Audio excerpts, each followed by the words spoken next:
본 방송에서 제공하는 투자 정보는 투자 판단에 대한 조언입니다. 방송에서 제공하는 주식의 가치, 가격 상승 및 가격 하락에 대해서는 방송사에서 보장하지 않습니다.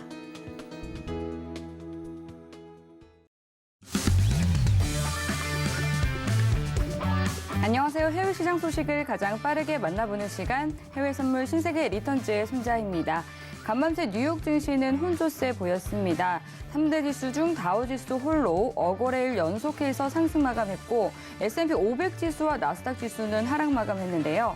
전거래일 사상 최고치까지 치솟은 S&P 500 지수는 이날도 장중 최고점을 새로 쓰기도 했습니다. 오미크론 변이 확산세는 여전하지만 경계감이 환풀 꺾이면서 항공주 등 일부 여행주들이 반등했는데요. 미 10년물 국채금리는 소폭 오르면서 1.48%대에서 거래가 됐고 이와 더불어 달러 인덱스는 96선 초반에서 강보합 흐름 이어갔습니다. 골드는 1,810달러 선에 상승 마감했는데요. 유가는 오미크론 우려 완화로 수요에 대한 기대가 살아나면서 상승세 보였습니다. 올 한해 동학개미 수익률은 6%인데 반해서 서학개미 수익률은 무려 60%를 기록했다라고 합니다. 뉴욕 증시에 대한 산타랠리 그리고 연초 상승 랠리에 대한 기대감은 여전히 시장에 번져 있는 상황인데요. 오늘도 신세계 리턴즈와 1시간 함께 하시면서 이제는 정말 며칠 남지 않은 내년까지 수익 함께 챙겨가시면 좋겠습니다. 네, 그리고 또 새해 첫 주말을 맞아서 무료 특강도 마련이 되어 있죠. 월요일과 화요일 나오시는 선견 선생 마스터님께서 일요일 밤 9시 30분에 선견 차트로 보는 진입과 청산의 비밀에 대해서 공개해 주실 예정이라고 하니까요. 참여 원하시는 분들은 샵 0082번으로 문자 보내주시면 되겠습니다. 네, 그리고 또 이 밖에 해외 선물과 관련해서 궁금한 사항 있으신 분들은 노란톡 통해서 질문 보내주시면 되는데요. 샵 0082번으로 신세계라고 3글자 적어서 문자 보내주시거나 하단으로 나가고 있는 QR코드 통해서 입장해 주시면 되겠습니다. 노란톡으로 보내주신 질문 내용들은 방송 중에 마스터님과 함께 모두 해결해 드릴 예정이니까요. 지금부터 코너 시작되기 전에 빠르게 질문 남겨주시기 바라겠습니다. 네, 그럼 본격적으로 해외 선물 신세계 리턴즈 시작하겠습니다. 오늘 함께할 마스터 화면 통해서 만나보시죠.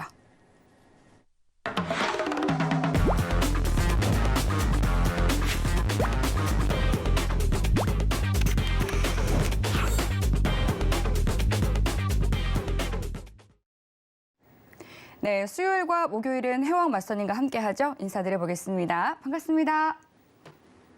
네, 인사 한 말씀 해주시죠. 네, 시청자분들 인사 한마디 드리겠습니다. 해왕입니다. 네, 크리스마스 다들 잘 보내셨는지요?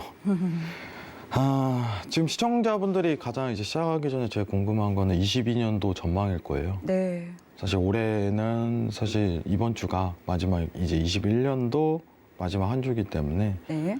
과연 22년도로 시작하는 1월에는 시장 전망이 어떻게 나올까? 사실 국내 증시도 굉장히 궁금하시겠죠? 미증시뿐만 아니라 이 증시에 대한 어떤 방향성이랑 그리고 진폭에 대한 어떤 여부, 이 가려움을 오늘 1시간 동안 해소드리도록 하겠습니다. 자, 오늘 내용이 조금 깊어요, 여러분. 딥합니다. 굉장히 딥해요. 네, 딥한 만큼 여러분들 확실하게 이해할 수 있도록 최선을 다하겠습니다. 1시간 동안 잘 부탁드립니다. 네, 연말 들어서 좀 거래량이 줄어들어서 한산한 모습이지만 좀 지수는 이 백신을 맞은 것처럼 굉장히 견조한 흐름 이어가고 있습니다. 그리고 또 마스터님께서 말씀해 주신 것처럼 이제는 또 시선을 더 멀리 내다봐야 될 때죠. 내년까지 또 든든하게 잘 대비할 수 있도록 마스터님과 함께 오늘도 시장 이야기 알차게 나눠보도록 하겠습니다. 지금 현재 시각 오후 10시 58분 지나가고 있는데요. 먼저 오늘의 이슈부터 체크해 보시죠. 나스닥은 격리 지침 완화에 따른 투자 심리 개선 속에 차익 실현 매물이 출회되고 있습니다. 골드는 10년물 국채금리와 위험자산 선호도 상승에 반락하면서 1,800달러 선을 이탈했습니다. 5일은 수요 증가 전망에도 불구하고 이란 핵 합의 복원 기대에 상승폭이 제한되는 모습입니다. 유로 FX는 오미크론 우려 완화에도 줄어든 거래에 제한적인 달러 강세가 이어지고 있습니다.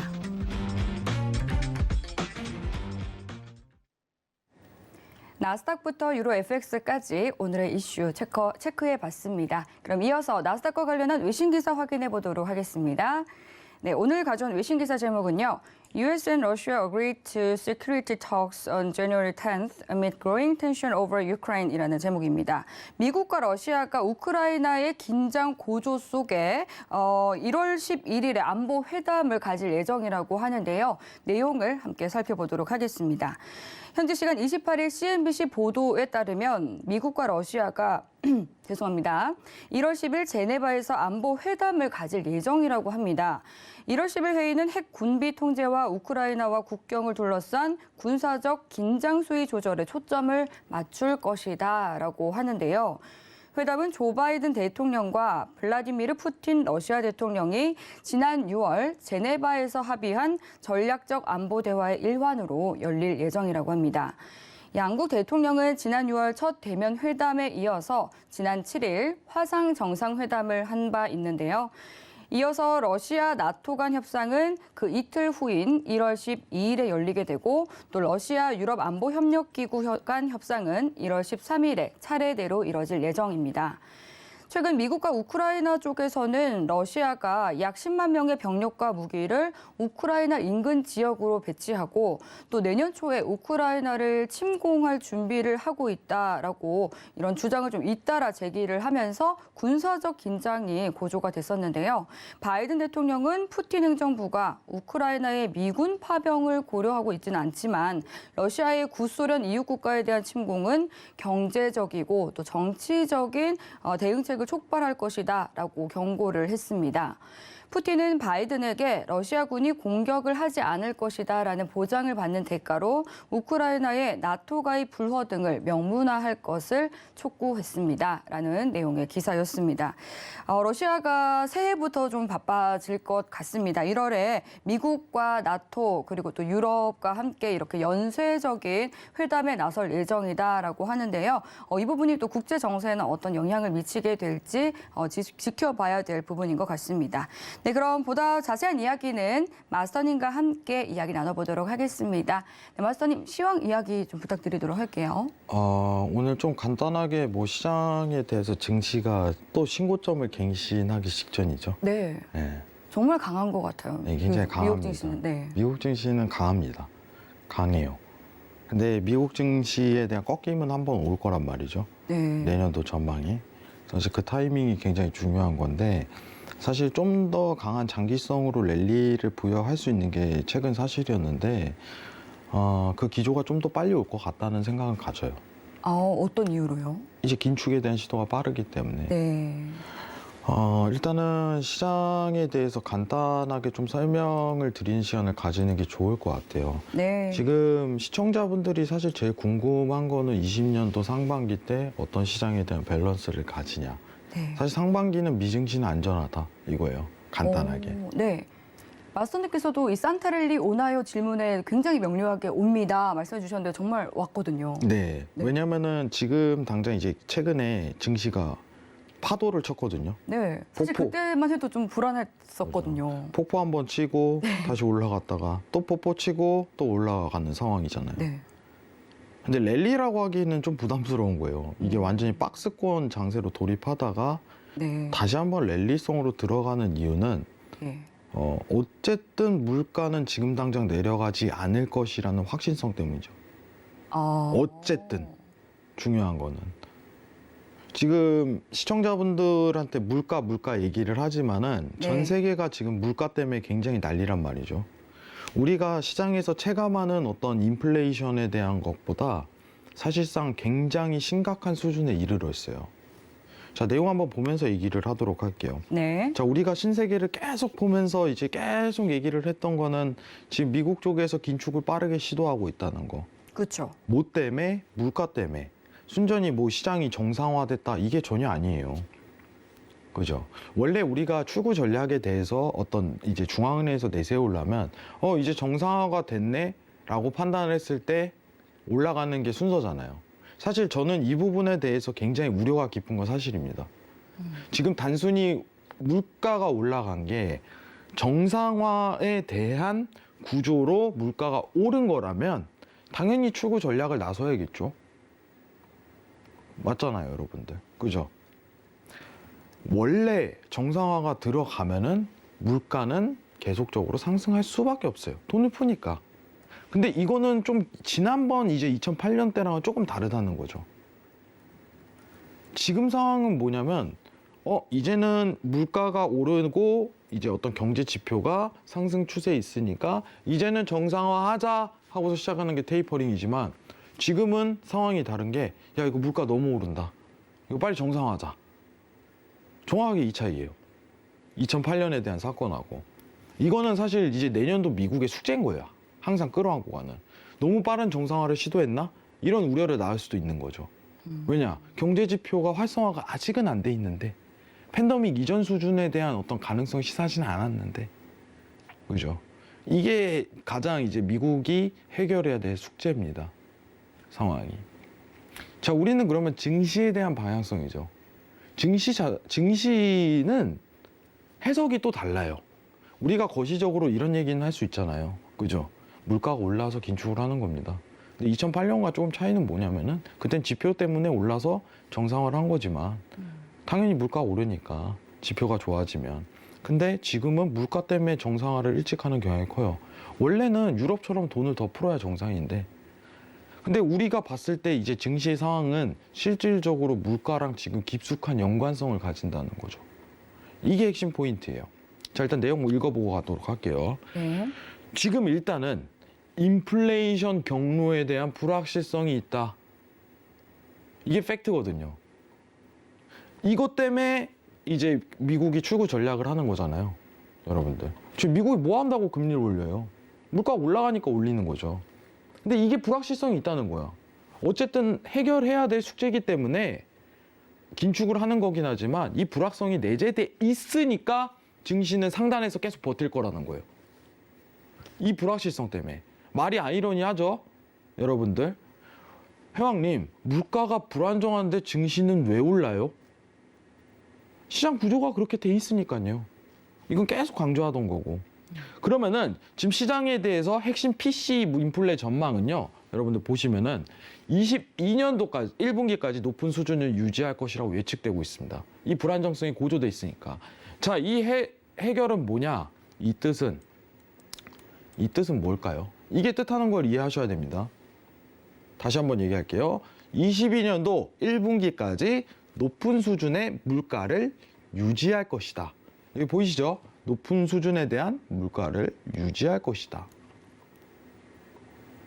이게 1분기에 어떤 상황에 대해서 연출을 할 것인가. 굉장히 간단합니다. 증시가 계속 고점에 대해서 산타랠리를 들어간다는 거예요. 그죠? 이 해답이에요. 상황이. 왜냐? 자, 우리가 지금 보는 게 핵심 PC 뉴스죠. 그죠? 우리가 항상 보던 건 기대 인플레이션이지만 네. 기대 인플레이션이 사실 이제 긴축에 대한 빠른 시도로 최근 눌림 장세가 있었어요. 그러니까 파도를 치는 거예요. 상황이. 파도를 치는 겁니다. 왜냐? 기대 인플레이션은 먼저 선반영이 되기 때문에 눌린다는 거죠. 상황이. 자, 다음 지표 한번 보도록 할게요. 이겁니다. 자, 지금 집중해서 봐야 될 게 뭐냐면은 여러분 눈에 잘 안 보시지만 최근 물가가 기대 인플레이션이 이만큼 내려갔어요. 발표하고 나서 눌렸네?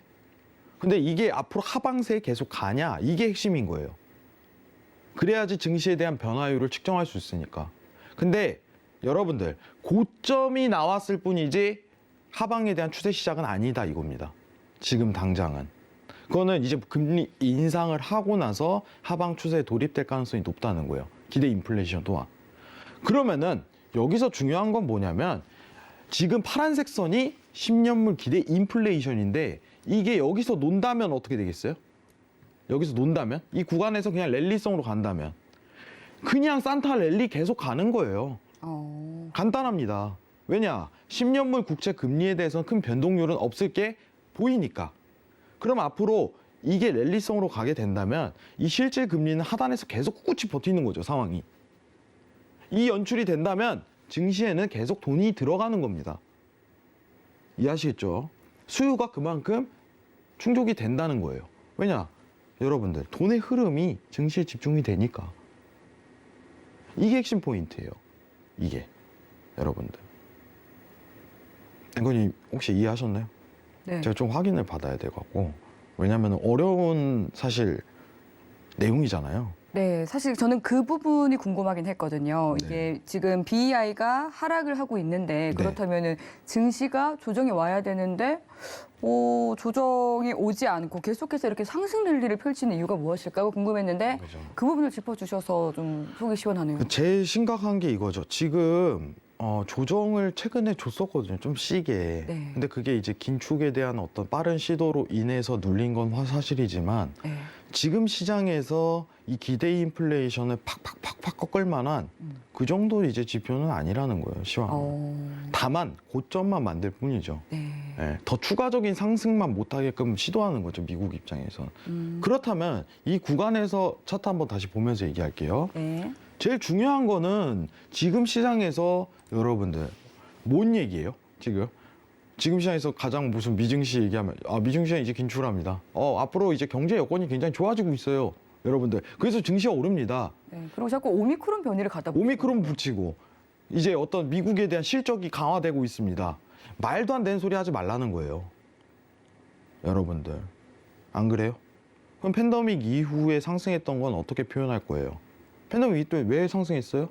여러분들? 돈이 들어가니까 지금 이게 보이시죠? 화면 내에서 팬데믹 이후 실질금리에 대한 하방이 시작되면서 증시에 돈이 쏠리기 시작하는 거예요. 이게 핵심 포인트예요. 여러분들. 네. 자, 우리가 제대로 알아야 될 게 이겁니다. 이해하셔야 돼요. 시청자분들이. 자, 여러분들 여기서 우리가 팬데믹 이후 계속 신고점 갱신하잖아요. 네. 그죠? 신고점 계속 갱신하죠. 어떤 조건만 충족되면 되냐? 여기서 놀기만 하면 돼요. 여기서.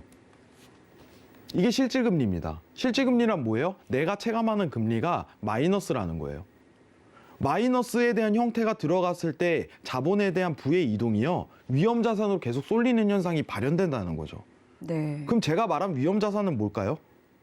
예치금 대지, 예치금 대비 평가기 때문에 네. 예치금 대비. 예치금이란 굉장히 보수적이고 안전한 자금이죠. 그렇죠. 그 대비 위험자산이기 때문에 부동산까지도 포함된다는 겁니다. 안 그래요? 여러분 부동산 왜 올랐는지 궁금하시죠? 뭐 정책에 대한 문제다. 그냥 경제적 현상이에요. 그렇죠. 이걸 막을 수가 있습니까? 중앙은행에서 돈을 풀어서 자금이 유동성이 돌아야 되는데 정치적으로 최소화만 시키는 거죠. 정책적으로. 정책적으로 최소화만. 안 그러면 난리 나요. 네. 최소화도 못 시키면. 집값이 엄청난 초폭등을 하고 그 구조가 나올 수밖에 없는 거죠. 부동산뿐만 아니라 우리가 보고 있는 증시에 대한 흐름도 단순히 이제는 왜 그러냐. 여기가 하방으로 들어가고 나서부터 시작이 된 겁니다. 지금 그러면은 우리가 집중해야 될 거는 이게 앞으로 얼만큼 유지될까? 이게 증시에 대한 랠리를 이어가거든요. 예. 맞죠? 이 하단이 빨간 선입니다. 이게 중요한 거예요. 이게 하단폭으로 가는 시기가 이제는 긴축을 이제 금리를 인상하고, 그죠? 들어가는 시기랑 맞물린다는 거예요. 이때가 이제 1분기 지나고 2분기 때부터 가능성이 높다는 거죠. 그럼 지금 당장 1월에 놓인, 2월에 놓인 상황은 어떻게 될까요? 산타 랠리를 넘어서, 그죠? 새해 랠리도 들어가는 거예요. 맞잖아요. 가능성이 이게 제일 높다는 겁니다. 시장에선 굉장히 어려운 표현이지만 이 상황에 비추어 봤을 때 미국에 대한 물가의 불안정성은 곧 증시에 대한 돈의 쏠림이 이어진다. 이 한마디로 표현할 수 있겠죠. 간단한가요? 굉장히 쉬운 답변입니다. 다시 한번 얘기를 하도록 할게요. 네. 자, 여러분들 기억하세요. 인플레이션에 대한 경로에 불확실성이 있다라고 여기서 써 있죠. 여러분들, 불확실성. 이게 무슨 의미냐? 그죠? 실질 금리가 계속 밑단에 버티기 때문에 증시로 돈이 쏠리는 현상이 유지가 될 것이다. 그러면 산타 랠리를 넘어 새해 랠리는 초반에 1분기 내는 유지될 것이다라는 전망이 이어지는 거예요. 아시겠죠? 굉장히 간단합니다. 어렵게 생각하지 마세요. 하지만 어떤 근거랑 자료를 내비쳐서 설명드리는 겁니다. 우리 집중하잖아요. 이제는 이제 실적 장세가 올 것이다. 이런 얘기 아직도 하죠. 지금 네. 최근에 하기 시작해요, 사실. 실적 장세를 좀 봐야 됩니다. 맞잖아요. 실적에 대한 개선. 앞으로 실적주예요. 그러나 여러분들 실적 장세는 기준금리 인하하고 이제 이 기준금리 자체가 정상화될 때 보는 게 실적 장세예요. 한국은 볼 수 있겠죠. 조만간. 왜냐? 한국은 기준금리 1.5% 달성하고 팬데믹 이전에 대한 기준금리이기 때문에. 그죠? 더 이상 금리 인상에 대해서 시도를 서두르지는 않을 거란 말이죠. 그럼 완전 실적 장세로 넘어갈 거예요. 그 이후에. 근데 미국은요? 아직은 아니라는 거예요. 실적 장세가. 이해하시겠죠? 이게 중요한 포인트입니다. 결론은 뭐냐? 12월에 산타 랠리가 지금 이어지고 있습니다. 새해에도 새해 랠리가 더 들어갈 겁니다. 이해하시겠죠? 이게 지금 미증시 상황입니다. 자, 그럼 국내 증시 한번 볼게요. 네. 궁금하죠? 네, 국내 증시. 많은 분들께서 궁금해하실 것 같아요. 자, 지금 이제 한국은행에서 1월에 금리 인상할까요? 여러분들 시청자분들 한번 얘기 한번 나눠보도록 하겠습니다. 한국은행에서 기준금리 인상할까요? 네, 할 것 같은데요. 할 것 같은데요가 정상이죠. 글쎄, 이러면요 그냥 주식하지 마세요. 그게 제일 편해요. 다 하고 있다는데 혼자 모르고 있으면 안 되는 거잖아요. 그죠? 여기 여의도 가도 길 가다 물어봐도 다 알아요. 그건. 근데 지금 시장에서 집중하는 건 뭘까요? 이 다음엔 이거예요. 1월 다음을 집중하고 있단 말이죠. 1월 다음에 안 할 가능성이 높다는 거예요. 지금 상황이 시장이 객관적으로 보고 있는 시각이요. 왜요? 팬데믹 이전에 대한 기준금리를 도달했으니까 한 텀 쉬어간다는 거죠. 그죠? 네. 그리고 어떤 이주열 총재 입에서 나오는 포커싱에서 어떤 예상 경로가 더 확보가 되는 거죠. 그때 확인을 해봐야 돼요. 1월에 나올 내용은 어쨌든 간에 이후 22년에 대한 기준금리 인상을 예상 시나리오를 짤 거예요. 아시겠죠? 근데 지금 시장은요. 자, 2분기에는 국내 추가 금리 인상이 낮아질 걸로 예상하고 있습니다. 보이시죠? 왜 그럴까요? 앵커님 왜 그럴 것 같아요? 일단 대선이 껴있잖아요. 그렇네요. 대선도 껴있기 때문에 주춤하고 상황 판단을 한 다음에 그 다음 진행할 가능성이 높다는 거예요. 근데 제가 궁금해지는 게 있는데 사실 우리나라는 좀 선제적으로 금리 인상을 여러 번 수차례 했잖아요. 미국보다는 먼저. 그러면은 미국이 금리 인상에 나서게 되게 되면 또 그때 뭐 세 차례, 네 차례 나올 텐데 그때는 우리나라는 그러면 가만히 있나요? 아니면 가만히 있어도 상관이 없죠. 왜냐? 네. 지금 한국에 대한 기준 금리는 여러분들 1.25%까지 인상을 하더라도 미국이 몇 차례 인상해야 돼요? 지금 그걸 달성하려면? 내년에 여러 차례 목표치가 세 보내겠네요. 차례잖아요. 네. 제로금리에서 예. 세 차례 내년에 다 인상하더라도 한미 금리에 대한 밸런스는 유지돼 있다는 거죠. 격차가 아직 그죠? 있기 때문에. 한참 남았기 때문에. 예. 세 차례 인상해도 0.75%잖아요. 0.75에서 1% 될 거 아니에요. 네. 그래도 한국 금리보다 낫다는 거예요. 올해 하반기 한 번 더 올려버리면 그만이잖아요. 근데 지금 그거는 예상 경로에 아직은 들어가지 않은 거고 이제 천천히 보는 상황이고. 네. 근데 이게 시사하는 바가 무엇이냐 이게 제일 중요한 거죠. 내년 한국 그 은행에서 금리 관련해서 일단은 올리지 않을 걸로 예상한다.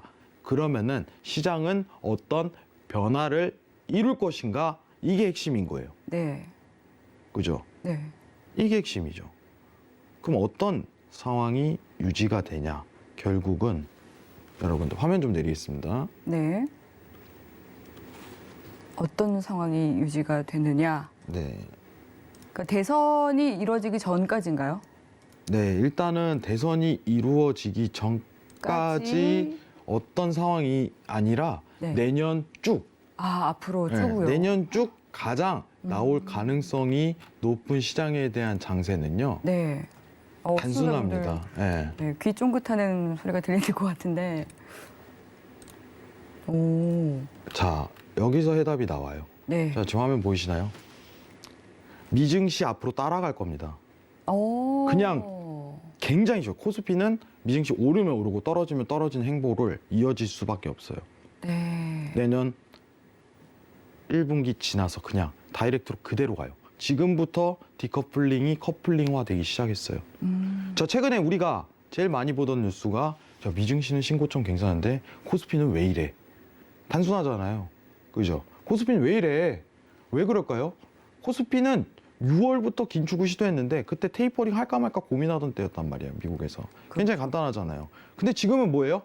자, 미국 금리 인상된 거 확정됐죠? 확정이에요, 여러분들. 금리 인상하는 거야? 할 가능성이 있는 거잖아요. 아니에요. 확정이에요. 왜냐? 시장 모두가 확정을 알고 있으니까. 자, 그럼 내년 한국은행 금리 인상할까요? 확정이에요. 다 그렇게 알고 있으니까. 혼자 다른 걸로 가지 말자는 거예요, 여러분들. 자, 그러면은 한미 금리가 지금 이제는 다시 좁혀지는 시장이 돌입자잖아요. 그죠? 이 시기에 드러나는 현상은요, 여러분들 굉장히 간단합니다. 자, 여기서부터예요. 여기서부터 11월 말일부터 나오는 행보는 여기서부터는 커플링이 들어간다는 거예요. 그냥 미증시가 떨어지면 떨어지고 오르면 오르고 이게 중앙은행에 대한 어떤 시도가 확실하게 보이기 때문인 거죠. 자, 최근 여러분들이 제일 궁금한 게 이거잖아요. 6월 이후 디커플링에 대한 심화 단계잖아요. 얘는 계속 오르는데 보이시죠, 화면? 이 차트가 지금 미증시고 중앙선이 코스피입니다. 얘는 계속 오르는데 얘는 계속 떨어져요. 아, 왜 지금 국내 증시 왜 이래요? 다 이러잖아요. 그죠? 다 이래요. 빠른 긴축에 대한 시도 때문이에요. 지금 상황은 그러면은 이제 미국이 금리 인상하는 단계가 더 빨라질 거니까 여기서부터는 똑같이 드러난다는 거예요. 똑같이. 이게 핵심 결론입니다. 그러면은 지금 당장은 1분기 내에 코스피가 엄청 낙폭하는 사태는 드러나진 않는다. 3천 내외의 선을 계속적으로 유지할 거예요. 지금 3천선이죠. 계속 가는 거예요. 1분기 내내. 오르지도 떨어지지도 않는. 수익 내기 더 좀 어려울 수도 있겠네요. 아니, 일단은 뭐 여러분들한테 저는 솔직하게 얘기하는 거니까. 네. 여러분들이 기대하시는 건 뭐예요? 얼마 전에 이제 막 5천선 돌파한다 이런 얘기가 들리더라고요. 굉장히 상징적인 숫자네요. 네, 굉장히 사장님. 그래서 내가 아니 도래는 하겠지. 언제 한 10년 뒤 가능할 것 같은데? 저희가 10년 뒤를 예측하는 게 아니잖아요. 그죠? 네. 10년 뒤는 가능하겠죠. 근데 이제 한국이라는 국가가 대한민국이라는 국가 자체가 네. 성장성을 계속 모멘텀을 갖춘다면 가능한 거죠. 음. 그죠? 시장의 금융은 항상 위기가 도래하고 그거에 대한 변수를 가리키기 때문에 그거에 대해서 확정 지으선 안 된다는 거예요. 그래서 여러분들 코스피가 3,400선까지 올랐잖아요. 여러분 팬데믹 이전에 어떤 수준에 머물렀나요? 2,000선 이하로 떨어졌죠. 그죠? 네. 그러면요, 어느 누가 3,400까지 갑니다. 그 당시 예측했던 사람이 있나요? 없어요. 그렇죠. 예측하기 어렵죠. 없어요, 여러분들. 지금 이렇게 올라온 거는 팬데믹에 대한 장기화잖아요. 그만큼 그 기간 내에 돈을 계속적으로 뿌려왔기 때문에 이게 팬데믹이 6개월하고 만약에 치료제가 만들어지면서 지난번 이제 신종플루라든가 그게 빨리 없어졌다면 이 정도 증시 상승 랠리는 드러나지도 않았어요.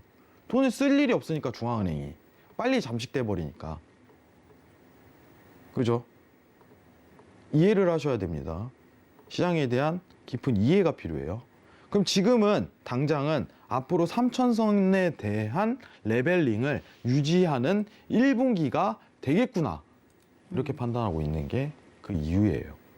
디커플링이 더 들어가게 되고 만약에 미국이 긴축을 빠르게 시도 안 했다면은 더 떨어질 가능성이 높지만은 지금 상황에서는 이 선을 유지를 하겠죠. 그죠? 그리고 만약 2분기 넘어서 증시가 조정 코스가 도래한다면 그때 코스피가 떨어질 겁니다. 저는 2분기라고 봐요. 조정이. 국내 미증시 하락 요소가 굉장히 강한 시기이기 때문에. 그래서 1분기 내는 어떻게 보면 이제 가치주보다는 성장주 위주에 대한 모멘텀으로 여러분들 주식을 수익 내는 게 가장 월등한 거죠. 이해하시겠죠? 가치주보다 성장주 계속 가는 거예요. 박스 흐름에선 그게 최고예요. 박스 흐름. 국내 증시는 3천선 1분기 유지 이겁니다. 미증시는 상단 버티기. 굉장히 간단하죠. 이렇게 1분기를 예상하고 있습니다. 이상입니다. 네, 국내 증시는 이제 또 미증시와 커플링이 되는 좀 전환기에 있기 때문에 여러분들도 신세계 리턴즈 더욱더 잘 챙겨봐야 될 이유가 생긴 것 같습니다. 그리고 또 미증시가 실질금리가 계속해서 좀 저점 구간에 맴돌고 있기 때문에 신년 랠리 이어질 수 있다라고 짚어주셨고요. 또 여러 언론에서 후행성으로 해석되는 그런 기사가 아닌 좀 어디서나 들을 수 있는 이야기가 아닌 어디서도 들을 수 없는 좀 경제 원리에 대한 이야기를 해양 마스터님께서 해주셨으니까요. 신세계 리턴즈 시청자분들께서는 이 시장을 정확하게 보는 눈 함께 하시면서 성공 투자 이어가시면 좋을 것 같습니다. 네, 그럼 이어서 또 여러분들께서 노란톡으로 보내주신 모든 궁금증을 해결해보는 무엇이든 물어보세요 시간으로 넘어가 보도록 하겠습니다. 먼저 참여 방법 화면 통해서 만나보시죠.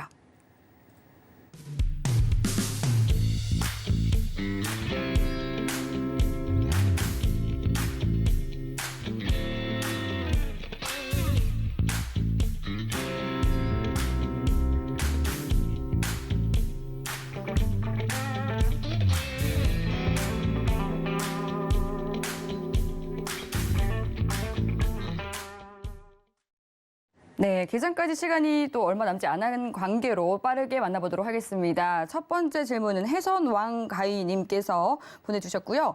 안녕하세요, 마스터님. 1월 초 지수 선물의 향방의 키는 무엇이 될까요? 라고 질문 주셨네요. 지수 선물에 대한 향방의 키는 네. 물가의 불안정성. 그렇죠. 앞서 말씀해 주신 내용이 또 답변이 될 수 있겠네요. 굉장히 간단해요. 물가의 불안정성. 물가의 불안정성이란 네. 제가 다시 한번 얘기를 좀 드리도록 할게요. 네. 저 위에 질문 이제 유가는 왜 나스닥이랑 비슷하게 가나요? 이것도 똑같은 질문에 해당될 수 있어요. 매일 수익이에요 님께서 네. 주신 질문이요. 질문 한번 다시 띄울 수 있을까요? 네. 함께. 네. 지금 봐야 될 게 매일 네. 수익이에요님하고 예. 해선 왕가희님하고 네네. 이게 공통적으로 묶이는 게 있습니다. 네. 물가죠. 그렇죠. 물가. 네, 이 부분도 사실 좀 짚어주신 적이 있기는 한데. 네, 같이 봐야 돼요. 예. 지금 여러분들이 봐야 된 게 1월 한 달에 대한 키는 이 불확실성 때문에 네. 증시가 오른다는 거예요. 물가가 버티면 버틸수록 실제 금리는 바닥에 계속 맴돌기 때문에 네. 증시는 랠리를 들어갈 수밖에 없거든요. 돈은 계속 들어가잖아요. 여러분들 재밌는 얘기 한번 해볼게요. 자, 지금 테이퍼링이죠. 네. 미국이 테이퍼링하죠. 채권 매입 축소하고 있잖아요. 예. 근데요, 지금 돈을 안 찍어내나요? 찍어내고 있죠. 1분기는 네. 찍어내겠죠. 네. 그대로 돈은 찍어내는데 어디론가 흘러간다 이거죠. 그렇죠. 그죠? 그럼 어디로 갈까요? 위험 자산으로 들어가는 거예요. 여러분들 지금 미국이 11월 말에 1,200억 달러에서 이제 1,050달러 줄인 다음에 갑자기 궤도를 바꾼 게 이제 900억 달러. 지금 900억 달러겠죠? 12월 네. 끝나가니까. 그죠? 900억 달러를 이번 달 이제 하고 1월부터 900억 달러 매입이 들어가는데 그 다음 300억씩 줄이는 거죠. 1월에 이제 어떻게 됐어요? 900억, 2월에 600억, 3월에 300억 하고 3월 끝날 때 딱 끝내겠죠. 그죠? 그럼 시장 시나리오가 테이퍼링이 채권 매입을 완전 종료하는 시기는 3월이 끝나면 이렇게 딱 잡혀 있잖아요. 네. 그죠? 그러면 3월까지는 돈을 찍어낸다는 거예요? 안 찍어낸다는 거예요? 중앙은행에서. 찍어내고 있는 거죠. 찍어낸다는 거예요. 인플레가 불안정하는 게 1분기에 들어가는 상황에서 돈은 찍어내고 그러면은 그 돈은 위험 자산으로 비중이 쏠리기 때문에 증시의 랠리 효과는 부여된다는 상황이 연출될 거라는 겁니다. 자, 그럼 제가 인플레 관련해서 얘기를 하는데 여기 유가도 나오네요. 유가. 유가가 최근에 하방으로 62달러까지 팍 찍었던 이유는 뭐예요? 여러분들 차트 한번 보면서 제가 설명드리겠습니다. 네, 죄송합니다. 좋습니다. 네, 유가 차트를 보면서 한번 설명을 드릴게요. 네. 유가가 최근에 62달러 갔다가 지금 다시 반등하잖아요. 그죠? 지금 다시 최고점 갱신했죠. 그죠? 잠시만요. 네, 유가는 사실 좀 어떤 리스크가 굉장히 좀 많은 상품 중에 하나인 것 같기는 해요. 그렇죠. 최근에 사실 잠시만요. 네. 네, 최근에 유가가 엄청 다시 급등을 했거든요. 우리 네. 기억하기로 이제 85달러까지 올랐는데 지금 바뀌었단 말이죠. 자, 차트 한번 보도록 할게요. 최근에 85달러까지 하다가 62달러까지. 그죠? 네. 지지받고 다시 끌어올려 버리네. 이게 어떤 문제가 있었냐 이거예요. 최근에 유가에 대한 조정 사태는요, 이제 미국 쪽에서 SPR 방출한다고 갖은 노력을 했잖아요. 그죠? 맞아요. 네. 제가 유가에 대한 가격을 내리려면 어떤 조치가 필요합니까? 어떤 요인이 있어야 됩니까? 미국에 대한 어떤 퍼포먼스다. 그죠? 미국이 어떤 퍼포먼스를 벌여야 돼요. 근데 바이든이 11월에 퍼포먼스를 벌여버렸네? 그게 뭐예요? 여러분들? 갑자기 중국에 가갖고 시진핑이랑 갑자기 악수하면서 사진 하나 딱 찍는 거야. 우리 공동 방출하자, 유가. 왜냐? 물가 내려야 되니까. 물가 때문에 위험해. 아니 이걸 웬걸? 근데 시진핑이 손절해버렸네? 이겁니다. 올림픽 때문에. 지금 SPR 방출이고 간에 뭐든지 무산된 상황에서 갑자기 페드가 긴축 시도를 하는 겁니다. 빠르게. 왜냐? 원래 이거를 하방으로 내림으로써 물가에 대한 하방 압력을 시도하려고 했던 게 미국의 근거인데 안 된다는 거예요. 엎어졌으니까. 그럼 이제 유가는 물 건너갔죠. 다시 오를 수밖에 없어요. 이건 패러다임이니까. 미국 쪽에서 뭘 할 수가 없는 상황이잖아요. 자, 그럼 오펙 얘기 한번 해보겠습니다. 오펙 저번에 증산 결정했죠? 그죠? 증산인데 찔끔해요. 티도 안 나게. 막 엄청난 증대한 양을 벌리는 것도 아니고, 그죠? 시장이 공급을 한다지만 그건 막을 수가 없어요.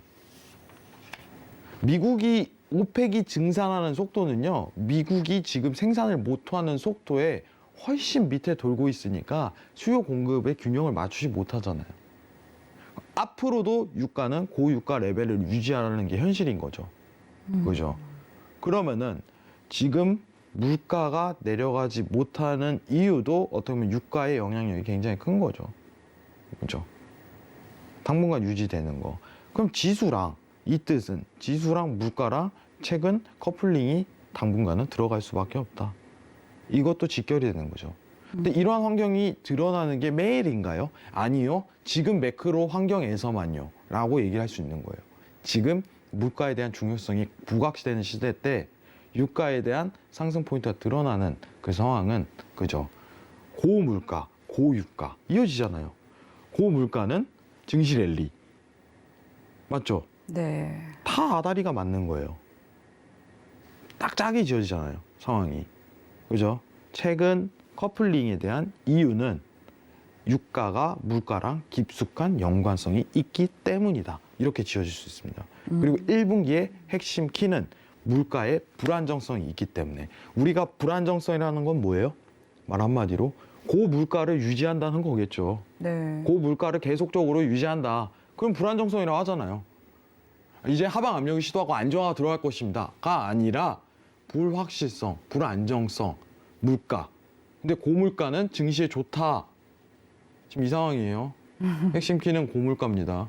불안정성은 1분기에 지속될 것이다. 핵심 키는 불안정성이다. 유가도 오르고 증시도 오르고 고점 레벨링에서 계속적으로 돌 것이다. 이게 평가입니다. 아시겠죠? 이상입니다. 네, 물가와 유가 그리고 또 지수의 상관관계에 대해서 답변 드렸습니다. 네, 여기까지 또 노란톡으로 보내주신 궁금증 만나보도록 하고요. 지금 현재 뉴욕 증시가 개장을 했습니다. 현재 개장 상황 살펴보고 오시죠.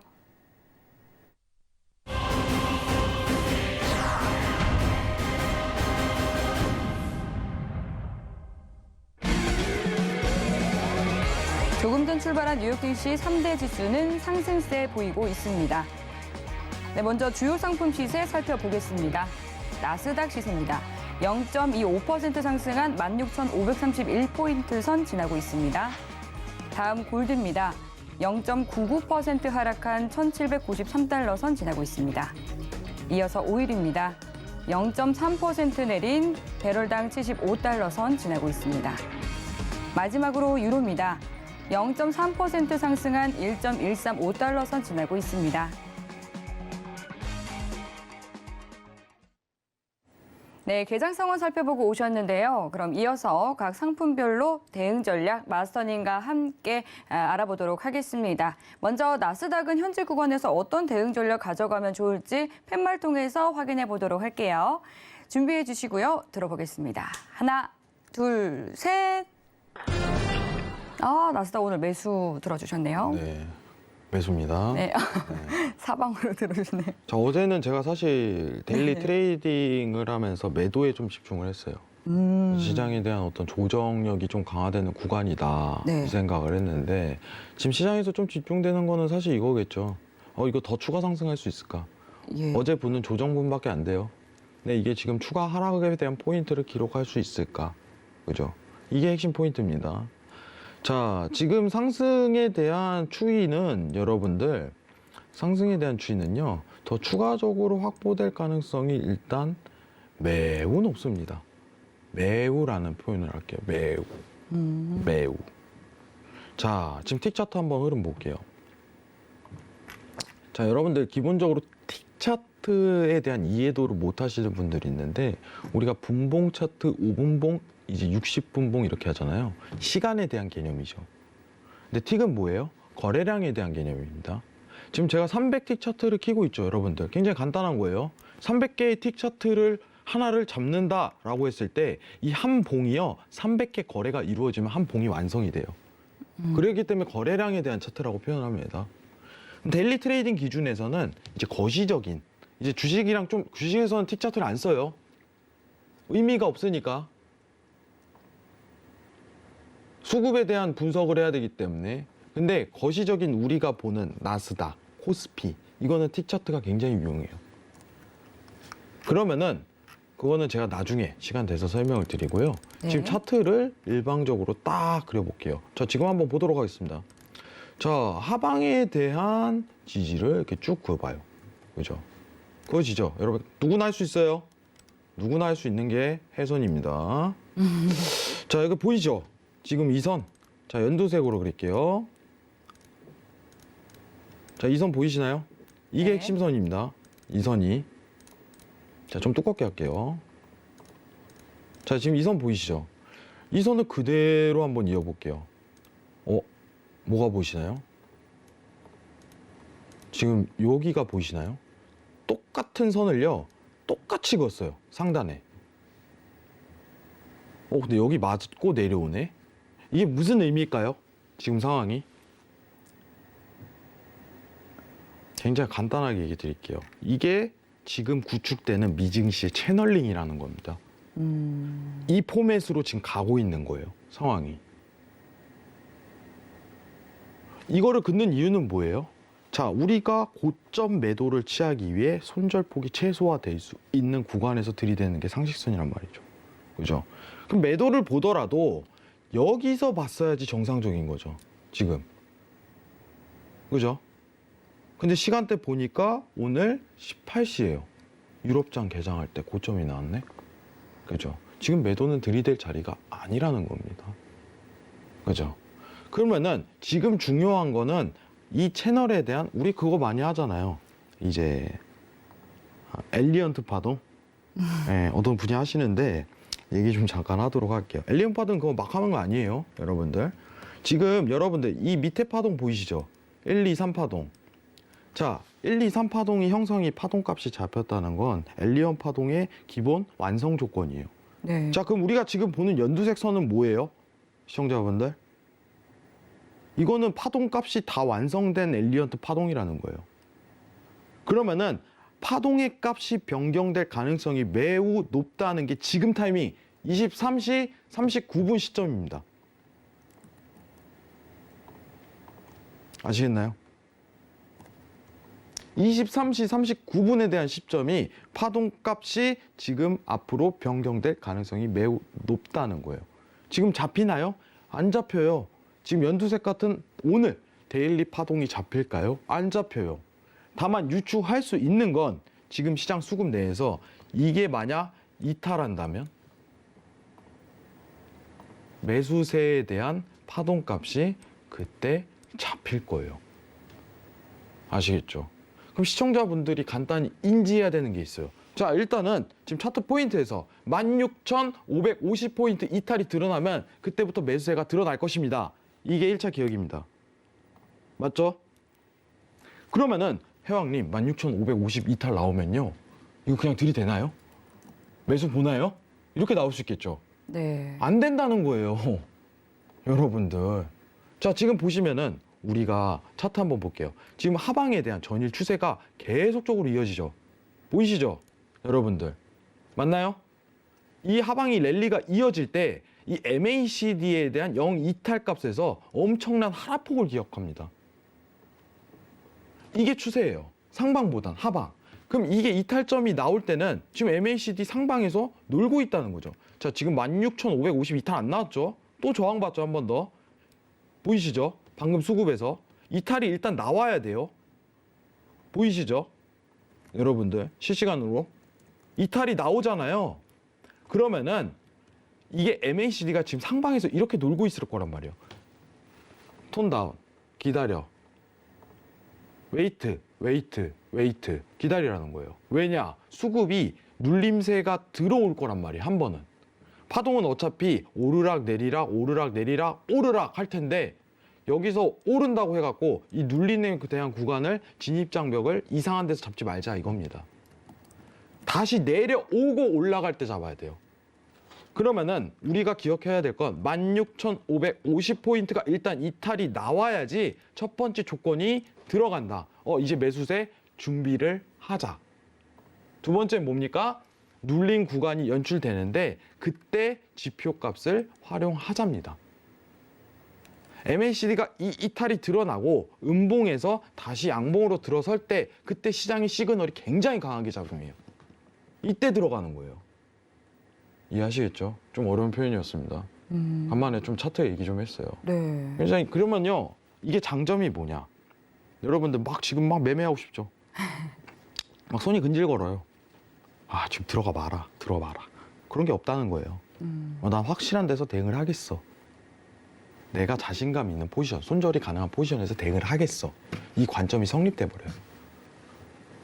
그게 낫지 않을까요? 여러분들? 네. 그렇게 보세요. 그럼 지금 일단 1차는 뭐예요? 16,550선 이탈 나오고 이제 수급에 대한 조정이 들어간 다음 다시 올라갈 때 그때부터 대응 구간이 나올 겁니다. 지금 할 수 있는 얘기는 16,550선 일단 이탈하고 매수에 대한 기다림 자리를 가지자. 이겁니다. 아시겠죠? 꼭 기억하시기 바랍니다. 이상입니다.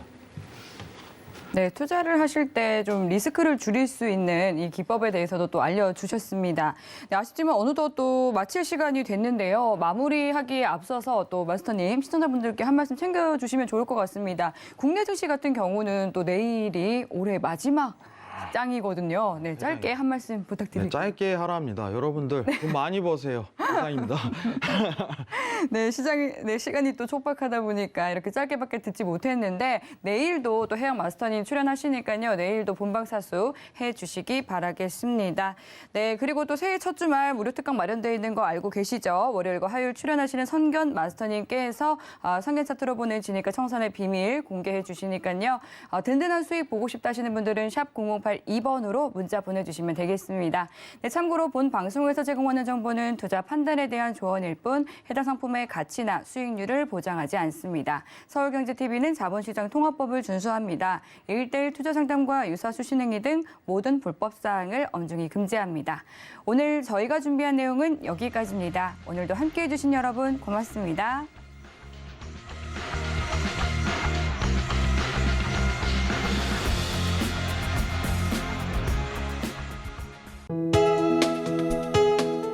본 방송에서 제공하는 투자 정보는 투자 판단에 대한 조언입니다.